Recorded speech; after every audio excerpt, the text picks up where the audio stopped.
Move on now to our top story. Prince Harry's claims against the Sun have been thrown out of court today after a judge ruled his allegation about a secret pact between senior royals and newspaper chiefs was simply implausible. The Duke, who will not be allowed to bring his historic phone hacking claims to trial, was accused by lawyers for news group newspapers of concocting Alice in Wonderland stuff. Let's go to our correspondent outside the High Court, Nick Ellaby. Hello, Nick. Well, this is a bit of a come down for Prince Harry, isn't it? Yes, it is. Good afternoon, Vanessa. A bit of a blow to Prince Harry this afternoon. What the judge has ruled is that he cannot bring that phone hacking claim against the Sun and the News of the World, news group newspapers, because the judge says that there's no way that Harry, one, the claims have been made too late. There's usually a 6-year limit on these things. Now, Prince Harry's lawyers actually alleged that there was this, as you say, secret deal in place between news group newspapers and Buckingham Palace. Harry actually alleges his grandmother, the late Queen, was involved in making that secret agreement. He also says his older brother, Prince William, settled a large sum with news group newspapers. But the judge has said, actually, there's no way that Harry can prove those claims to any reasonable degree in court. So news group newspapers have declared this a significant victory for them. They say that it's clear there was no agreement ever in place. And they say they're looking to now draw a line under these historical claims, some of which date back over 20 years. But the judge, Mr. Justice Fancourt, did rule that Harry can bring part of his claim against journalists at the Sun and news group newspapers, and that involves blagging. Harry alleges that some of these journalists were involved in unlawful activities to get stories on him and people close to him as well, and involving private investigators in that. So that will come to trial, and we expect to see that in court in January or possibly January 2025.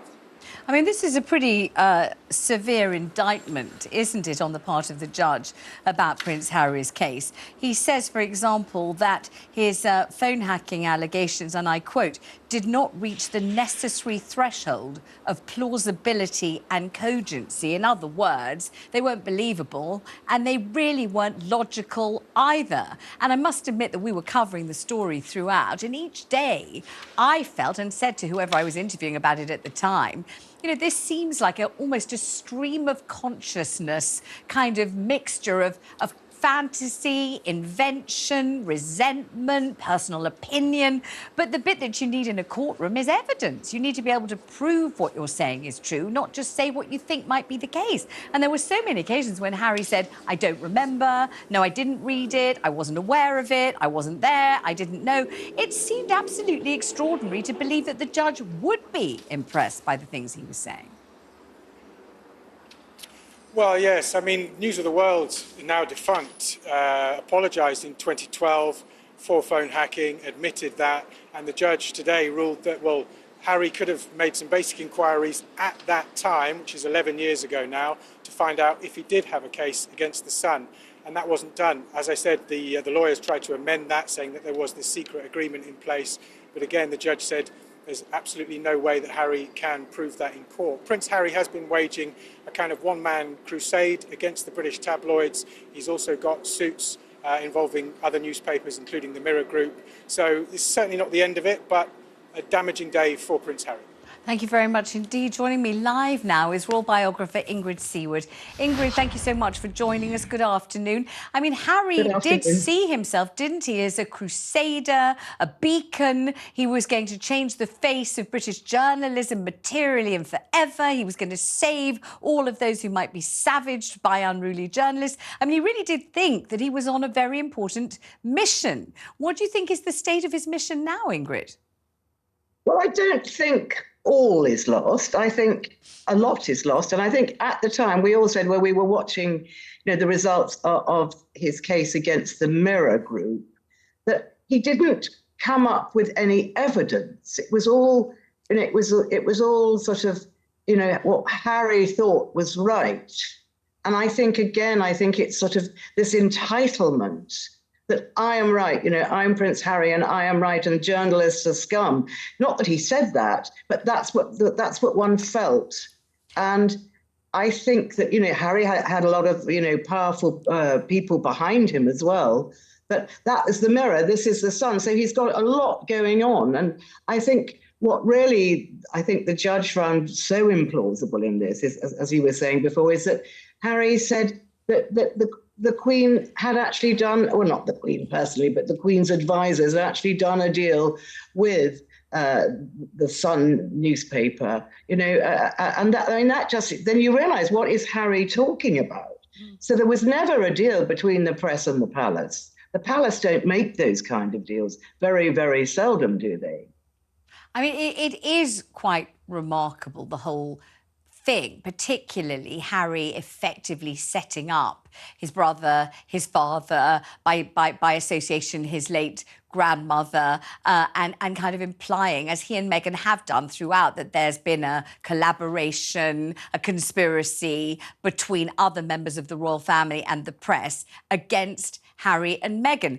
Does this verdict today take away quite a lot of the heft and the kind of moment from this accusation? Does it mean that Harry and Meghan have been, A, unfairly accusing members of the royal family, but also, B, feeling unfairly affronted for no real reason? I think it does. I think that I do feel that in his heart, Harry believes what he's saying. And I think he does feel that he's been unfairly harassed. And I think a lot of people, he has been unfairly harassed. When you read about his life and people discovering exactly where he was, what he was doing, you do feel, he was a young man at the time, and you do feel he's been unfairly harassed. But then to go and accuse people is quite different. You have to have evidence. And I think he's actually probably made made a little bit of a fool of himself by doing this, but he's got to carry on now. He can't just back out. So, he has to carry on with the fight. And he seems to, he seems to feel that it's very much in his interest and everyone else's interests that he is the sort of spearhead of this, if you like. And it's all looking a little more obstacle filled than it was before, isn't it, really? And I wonder what you make, Ingrid, of what is or is not going on with the Sussexes in America right now, because as we know, the Netflix deal is not coming to much. We know that podcast isn't going to be recommissioned. What's your impression of what's going on over there? Well, I think, it's like different days, I think different things, but I do feel that I think it's very exaggerated that there is a downfall of the Sussex. I don't believe that. I certainly don't believe for one moment that their marriage is in trouble. I understand on very good authority it's absolutely fine.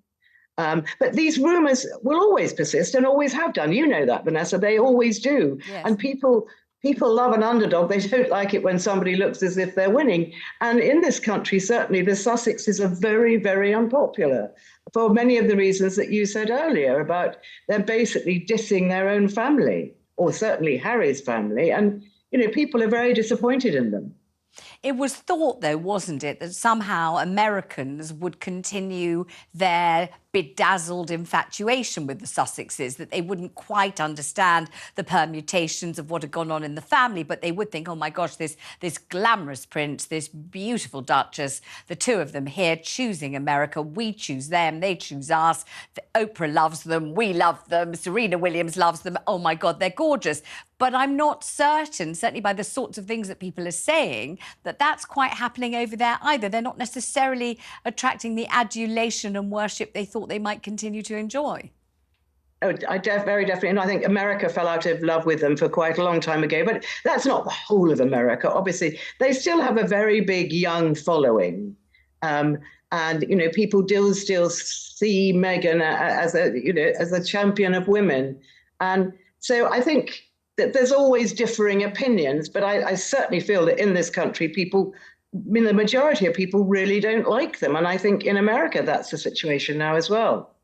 So therefore, what future for the Sussexes? Do they just hunker down and spend more time in that chicken coop that we saw made much of in the documentary? Or do they try to take their career in a different way? What do you think happens next? I would think they ought to perhaps take their career in a different way. I think Harry's Invictus Games Netflix series is due to come out in August, I think. And then Harry will be going to the Nets Invictus Games, I think, in the autumn. So that still bubbles on. Their Netflix drama, Meghan and Harry. Remember, Meghan and Harry, not Harry and Meghan. That didn't get nominated for an Emmy, but it did get nominated for something. So they're not totally scraping the barrel. Mm-hmm. It's just that Hollywood's, a tough place, and it's really, they're not held in the same kind of respect. I think the respect has gone, and I think that is their big problem, and people don't believe them. And do you think the allure remains? I mean, do you think they're still glamorous as they were? We remember, Jordan and Mal Clooney showing up at their wedding, Oprah showing up at their wedding, that kind of thing. Do you think they still have that kind of Tinseltown glamour apart from everything else? They not have the Tinseltown glamour anymore, because Tinseltown is very, very fickle. But I still think they've got the rich American love. I mean, imagine for these super rich Americans, many who we probably haven't ever heard of, getting Harry and Meghan to come to dinner as their guests and then promising to give them money for charities. I think that would very definitely still goes on. But I think they need to regain respect. And I think that's been very, very difficult after, Netflix, Spare, Oprah, and now these court cases. What is Harry actually trying to achieve? Does he really know where he's going? One wonders.